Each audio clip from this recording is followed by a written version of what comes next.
Comment répondre à un appel d'offres d'infogérance?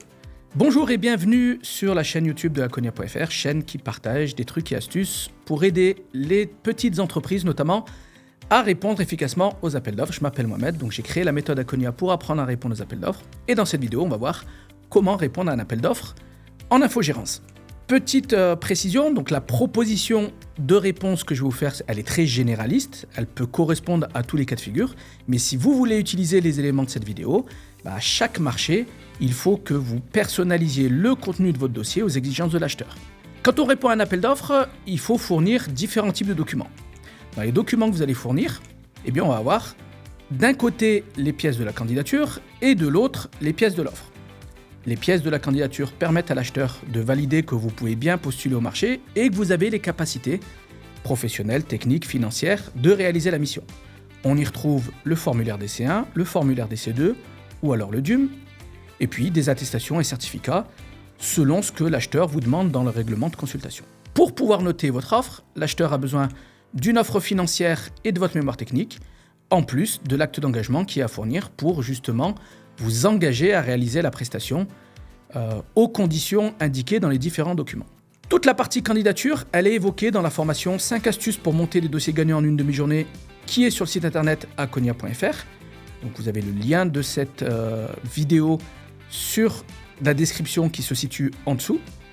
En suivant cette formation, vous allez pouvoir récupérer aussi votre kit de démarrage sur les appels d'offres et marchés publics, avec notamment un formulaire DC1 et un formulaire DC2 automatisé pour vous permettre de gagner du temps quand vous vous lancerez sur les appels d'offres. Votre proposition financière, ça c'est vous qui la ferez. L'acte d'engagement n'est pas compliqué à compléter. Ce qui va demander le plus de travail sur ce type de réponse, c'est le mémoire technique. Et c'est là-dessus qu'on va insister dans cette vidéo. Dans 80% des cas, l'acheteur demande la même chose dans un mémoire technique. Ça s'oriente autour de 4 grands thèmes. Les moyens humains, les moyens matériels, votre méthodologie d'intervention et votre politique de développement durable. On va détailler dans cette vidéo chacun de ces 4 points et voir ce qui est attendu en règle générale par les acheteurs pour pouvoir vous permettre d'avoir un dossier efficace.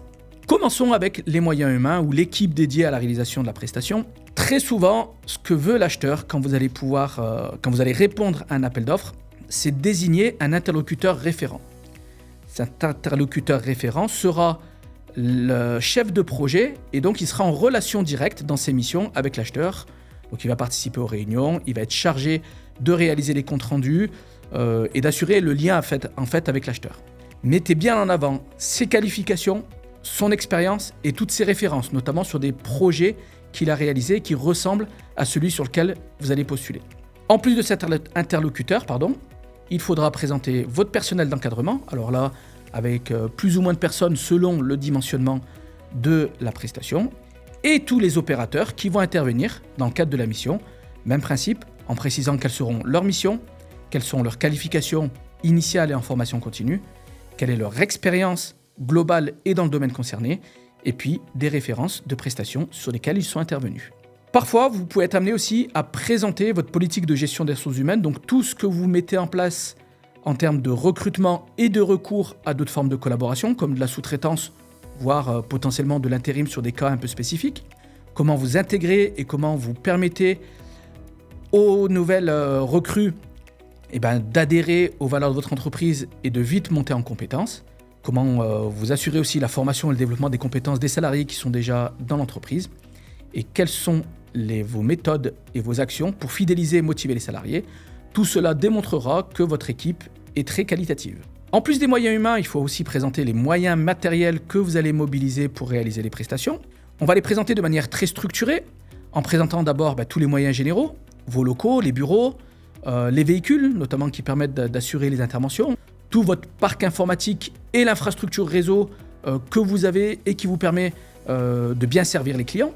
On va présenter également tout le matériel d'intervention, PC, tablettes, les serveurs, la trousse à outils informatiques avec tous les éléments qui vous permettent sur le terrain d'assurer les prestations, tournevis, clé USB, matériel de sauvegarde mobile, etc.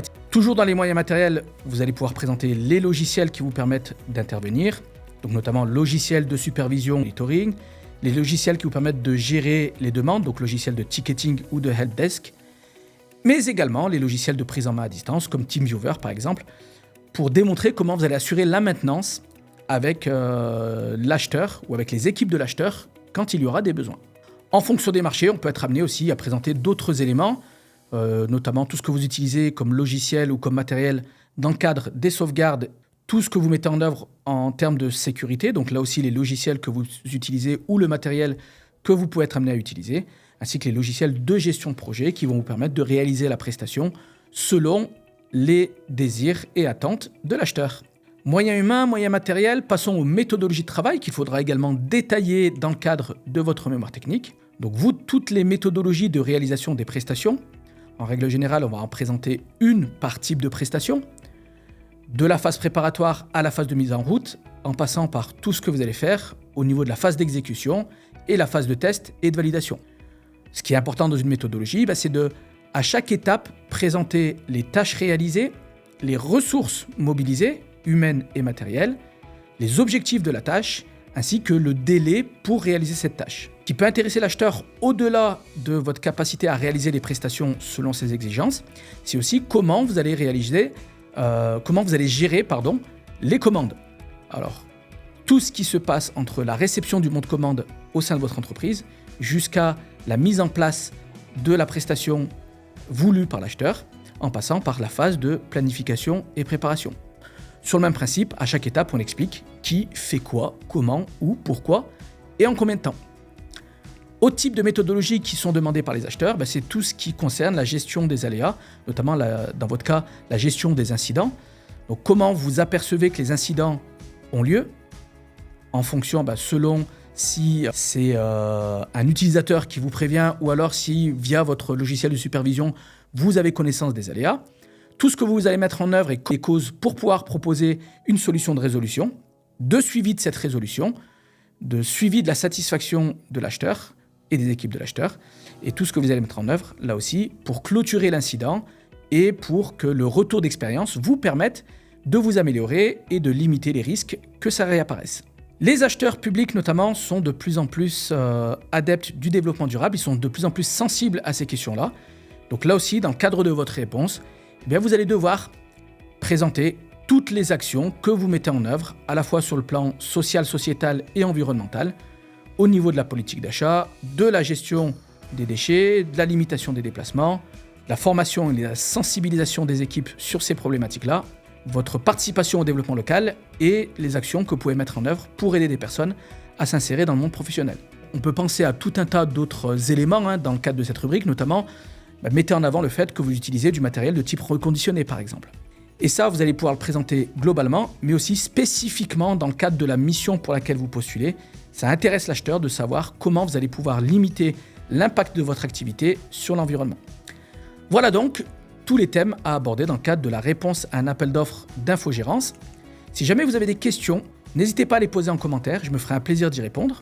Pour pouvoir aller plus loin sur les appels d'offres, découvrir 5 astuces pour monter des dossiers gagnants en une demi-journée, récupérer votre kit de démarrage sur les marchés publics et obtenir des réponses à toutes les questions que vous vous posez sur les appels d'offres, participez à la formation en ligne sur le site akonia.fr, le lien est en dessous de cette vidéo. Si la vidéo vous a été utile, n'hésitez pas à cliquer sur le bouton j'aime, ça fait toujours plaisir. Et puis, pour profiter de plus d'astuces et de conseils, abonnez-vous et actionnez la cloche.